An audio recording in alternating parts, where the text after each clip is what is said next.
like I see the community getting busier. It's easier to live here. People are making the money and they're having a good time. I mean, it's not all doom and gloom. Is this more like a realistic growth community that we're in right now? Should we be maybe just a little bit more, hey, it's not so bad and it's a good community? I'm happy you say that because I think that's the reality. Because you're used to all those boom years. Yeah. Starting from small, there are people who've been here when there was 10,000 people here. Yeah. And they saw it grow and grow and grow. And they went through decades of growth and not small growth, intense growth. And now you are at a stage where it's small. I think it's maybe 1%, 2%. Yeah. But your infrastructure kind of moved to a point where it was going ahead for a rate of growth that's no longer happening. So I do think it's probably wrong to say that things are bad.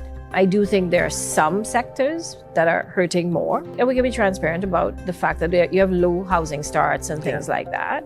So there are some sectors that struggle because of the fact that you had excessive growth towards a population that was never realized, right? And maybe that's a lesson learned for us to really pay attention to what's happening to the economy globally and when that's going to be, so that we don't overbuild. We do risk also having a situation where, as you talked about schools being filled, that we push so hard and we then don't have the infrastructure. It is true that we do have a solid steady and we do have some level of growth. But as a community, we need to invest in ourselves to have more growth. I would say a shift in policies, right?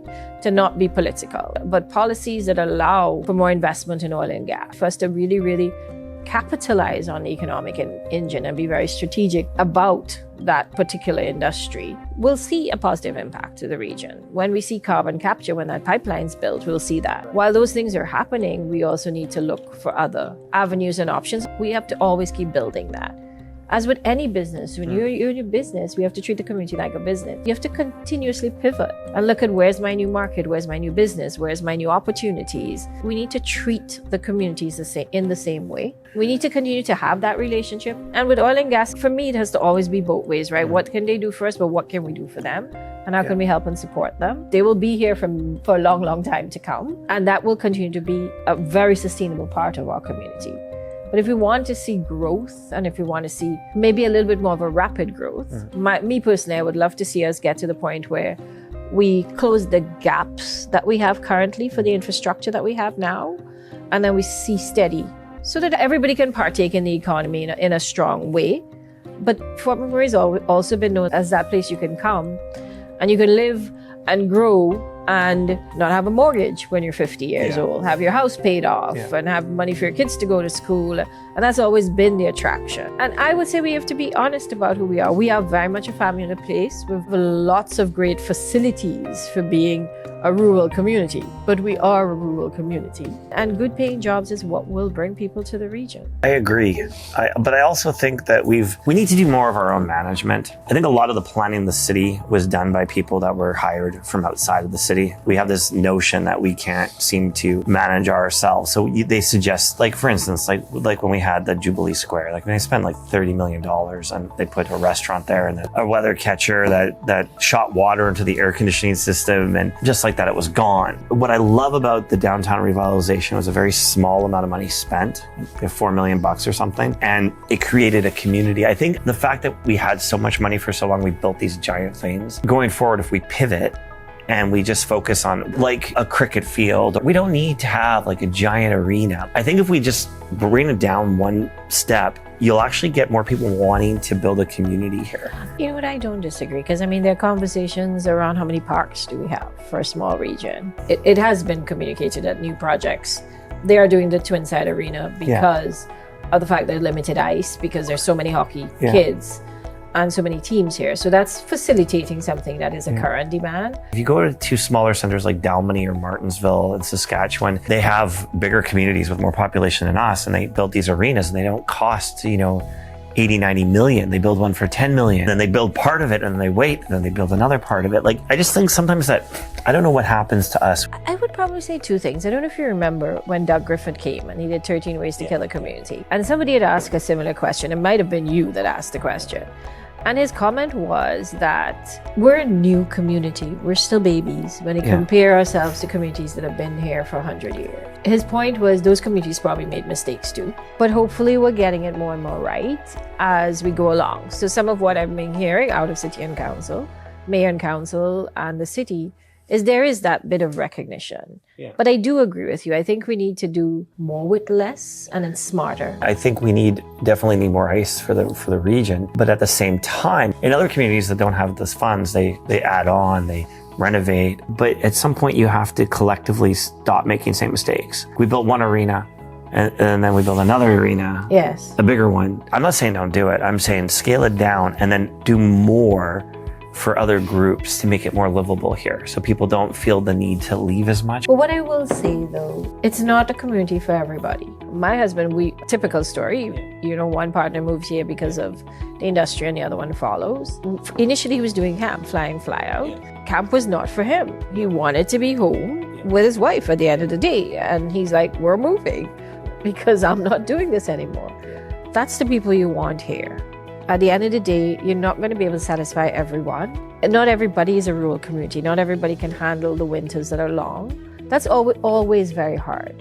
And even now you have people that are very happy. They've found their circle and the social part is a big part of it. So we've been lucky. We've made friends. We have a life here. So this becomes home, but that's not everybody. There are people that are isolated. I see it on socials. They want to go back. They go back and then they don't have the healthcare. They don't have all those facilities that they want. I think working with the diversity in the community, bringing the diverse group together, maybe looking to find a way that we integrate everybody, getting people that want to be here. You kind of nailed it, and I think that is the pivot. That certainly with my marketing company and what I'm pushing, I launched the Fort McMurray 1000 series and live in Fort McMurray, Buffalo, and I've tried to draw people here. We host events where we bring people here, but I think the biggest stumbling block for me. If you go to Winnipeg, they have these things called socials, right? So like if someone's getting married, they have a little fundraiser called a social. So they get together and then they raise money and they kind of do that type of thing. So what I find Fort McMurray lacks, and I think that if we could fix this, it's like even if you go to like a treaty days or something, right? It's always like industry and camp donate the food and stuff. You go to Dalmeny, Saskatchewan, like the Mennonites get together and they have a little community hall. The community hall costs like $150 for the night, and then they raise money and they sell pierogies. That is what I think this community is missing. And I think if we work to build that, there's less of a need to leave. Shell Place, how many average people can just go to Shell Place and book it for a birthday party? If I was in, Saskatoon, I could name you 20 or 30 community halls off the top of my head that I could book at an affordable price, right? So one of the great things that happened with the crash, people could afford houses that never could. My friend just washed vehicles at one of the car dealerships here, and he bought his first home for $100,000. Like my first house in McMurray, when I was working at Suncor, I had to make $150,000 just to make the payments, right? It's like everything was so inflated. A lot of the houses that were built were just so poorly built because they were built so quickly. And even today, I will make an argument that our standards of construction, we accept things that you don't accept in other cities. I think great work has been done. Collectively, if we change how we look at this community and we build it from a community perspective, I think more people want to live here. Like to your husband's point, right? Like he doesn't want to live at site. Would you ever want to live at site? Oh God, no. No, why? I want to go home to my house. Right. Yeah. I want to go to my space, my home. I think drawing on your point about how do we create opportunity for others to enjoy the community?